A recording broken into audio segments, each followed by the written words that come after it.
നമസ്കാരം. ഇപ്പോൾ ഒരു പുതിയ ആപ്ലിക്കേഷനെ കുറിച്ചുള്ള ചർച്ചകളാണ് നടക്കുന്നത്. ഇവിടെ ചില മാധ്യമ പ്രവർത്തകരൊക്കെ മോദി ആളുകളെ നിരീക്ഷിക്കാൻ ഉപയോഗിക്കുന്ന ആപ്പാണ് ഈ പുതിയ സഞ്ചാർ സാഥി ആപ്പ് എന്നാണ് പറയുന്നത്.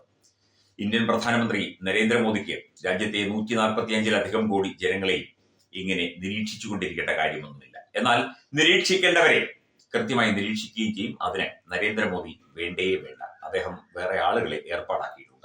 അത് നിരീക്ഷിക്കുക തന്നെ ചെയ്യും. ഇവിടെ തെരഞ്ഞെടുപ്പിൽ തോറ്റ ശേഷം ഗ്വാട്ടിമാലയിലേക്കും പട്ടായയിലേക്കും മക്കാവിലേക്കും ഒക്കെ പോകുന്ന ചില ആളുകളെ തീർച്ചയായിട്ടും നിരീക്ഷിക്കണം.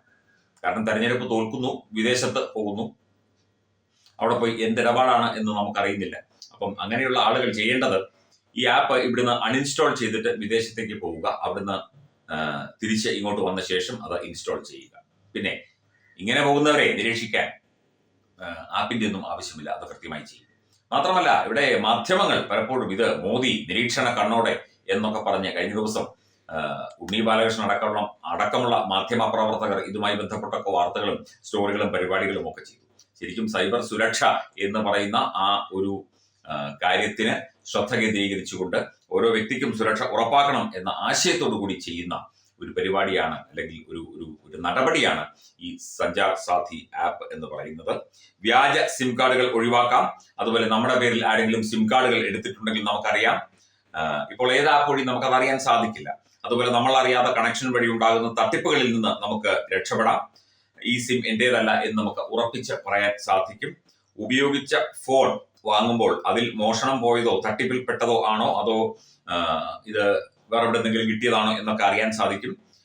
നമ്മുടെ പേരിൽ എത്ര ഫോൺ കണക്ഷനുകൾ ഉണ്ട്, ദോഷങ്ങളും പരിമിതികളും ഒക്കെ നമ്മൾ കാണാതെ പോകരുത്. സഞ്ചാർ സാഥി ഒരു നല്ല ഉദ്ദേശത്തോടെ വളരെ ഉപകാരപ്രദമായ ഒരു സംവിധാനമാണ്. നമ്മുടെ ഡിജിറ്റൽ ജീവിതത്തിന് ഇത് ഒരു രക്ഷാകവചം തീർക്കുന്നു. നിങ്ങളുടെ മൊബൈൽ ഉപയോഗിക്കാത്തവരായിട്ട് ആരുമില്ല. അപ്പം ഈ രീതിയിൽ മാത്രമല്ല, നമ്മുടെ ഫോൺ നഷ്ടപ്പെട്ടു കഴിഞ്ഞാൽ അത് തിരിച്ചു കിട്ടാനുള്ള ഏറ്റവും സൗകര്യപ്രദമായ ഒരു ആപ്ലിക്കേഷൻ കൂടിയാണ് ഇത്. നമ്മുടെ ഇത്തരം ഡിജിറ്റൽ സുരക്ഷ മുന്നിൽ വെച്ചുകൊണ്ട് നടപ്പിലാക്കുന്ന ഈ ആപ്ലിക്കേഷനെ ഇത്തരത്തിൽ മോദി നിരീക്ഷിക്കാൻ പോകുന്നു. അദ്ദേഹത്തിന് ആരെയും നിരീക്ഷിക്കേണ്ട കാര്യമില്ല. ഇന്ത്യയിലെ ജനങ്ങളെ നിരീക്ഷിച്ചിട്ട് അദ്ദേഹത്തിന് എന്ത് കിട്ടാനാണ്?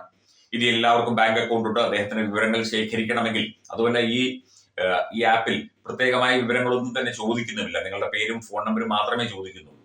അപ്പം ഈ രീതിയിൽ ഇതിനെ ഒരു ഗുണകരമായ ഒരു കാര്യമായി ഇത് അവതരിപ്പിച്ചപ്പോൾ അതിനെ എതിർക്കാനായിട്ട് കുറെ ആളുകൾ ഉണ്ട്. അതിൽ ഏറ്റവും പ്രധാനപ്പെട്ട വ്യക്തി രാഹുൽ ഗാന്ധിയാണ്. ഇവിടെ നിരീക്ഷണം വരികയാണെങ്കിൽ അദ്ദേഹത്തിനൊക്കെയാണ് വരേണ്ടത്. അതിന് ഈ സഞ്ചാർ സാഥി ആപ്പൊന്നും ആവശ്യമില്ല. അല്ലാതെ തന്നെ രാഹുൽ ഗാന്ധിയെയും വേണ്ടപ്പെട്ടവരെയും ഒക്കെ നിരീക്ഷിക്കാൻ ഇന്ത്യയിൽ ആൾക്കാരുണ്ട്.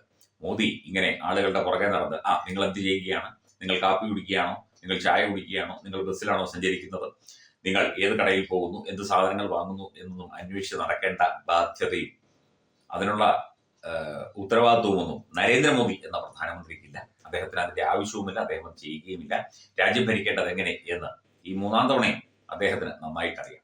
പിന്നെ എന്ത് നല്ല കാര്യം വന്നാലും എതിർക്കുക, ജനങ്ങൾക്ക് ഗുണകരമായ കാര്യങ്ങൾ വന്നാലും അത് എതിർക്കുക എന്നുള്ള ചില രാഷ്ട്രീയക്കാർ, പ്രത്യേകിച്ചും CPM-ഉം കോൺഗ്രസും ഒക്കെ തന്നെ ഇവിടെ കാലങ്ങളായി ചെയ്തുകൊണ്ടിരിക്കുന്നു എന്നും പറഞ്ഞ് ഇവിടെ മോദി നിശ്ചയിച്ച കാര്യങ്ങൾ നടപ്പാക്കാതിരുന്നിട്ടുണ്ടോ? ഒന്നുമില്ല. എല്ലാ പദ്ധതികളും എല്ലാ നിയമങ്ങളും ജനങ്ങൾക്ക് ഗുണകരമാകുന്ന രീതിയിൽ നടപ്പിലാക്കാൻ ഉള്ള ധൈര്യവും അതിനുള്ള പ്രാപ്തിയും ഒക്കെയുള്ള ആളാണ് ഇന്ത്യൻ പ്രധാനമന്ത്രി. ഇന്ത്യൻ പ്രധാനമന്ത്രിക്ക് ആരുടെയും വാലെ തൂങ്ങി നടന്ന് നിരീക്ഷിക്കേണ്ട കാര്യമൊന്നുമില്ല. ഇത് മാധ്യമ പ്രവർത്തകരും ഇതൊന്ന് ചിന്തിക്കണം. ഈ മാപ്രകൾ ഇങ്ങനെ കിടന്ന് വിരളി കൊണ്ടുന്നത് ഇവർക്കൊക്കെ വേറെ എന്തെങ്കിലുമൊക്കെ ഈ ഫോൺ നമ്പർ ഉപയോഗിച്ചോ അല്ലെങ്കിൽ ഇന്റർനെറ്റിലെ മറ്റ് സാധ്യതകൾ ഉപയോഗിച്ചോ വേറെ എന്തെങ്കിലും ബിസിനസ് ഒക്കെ കാണും. അപ്പം അതൊന്നും പുറത്തറിയാതിരിക്കാൻ വേണ്ടി ആയിരിക്കും ഈ ചില മാപ്രകൾ കിടന്ന് ഉറഞ്ഞ് തുള്ളുന്നത്.